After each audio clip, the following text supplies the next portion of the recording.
In today's video, I'm going to teach you how to use WooCommerce with Elementor. By the end, you'll know how to install Elementor in WordPress, create a page, and start designing it visually so it's ready to support your WooCommerce store. First, open your WordPress website and sign into your dashboard.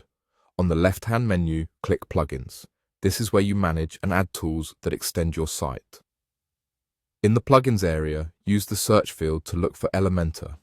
When you see Elementor Website Builder appear, click Install Now, and once it finishes, click Activate. After activation, you'll notice a new Elementor option added to the left side of your dashboard. That means you're ready to start building. Click Elementor in the sidebar, then choose Create Page. This will open a brand new page and launch the Elementor editor.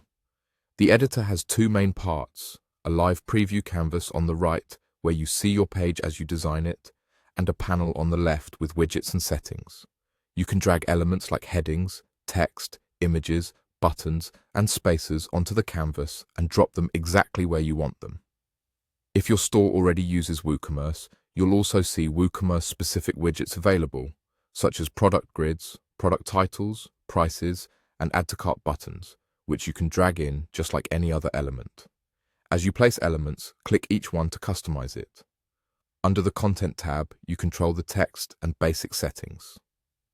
Under Style, you can fine-tune colors, typography, spacing, and backgrounds to match your brand.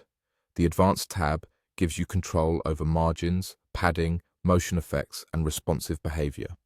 If you want to structure your layout, start by adding a section, choose the column layout you prefer, and then drag widgets into those columns. This helps keep your design clean and consistent. Take a moment to preview how your page looks on different devices. At the bottom of the panel, use the responsive icon to switch between desktop, tablet, and mobile views and adjust spacing or font sizes as needed so everything looks great everywhere.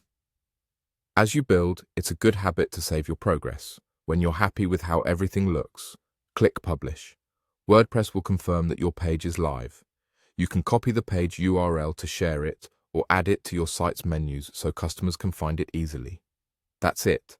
You opened your WordPress site, installed and activated Elementor, created a page, explored the elements available to you, customized your layout, and published your work. With these basics in place, you're set to design pages that work beautifully alongside your WooCommerce store.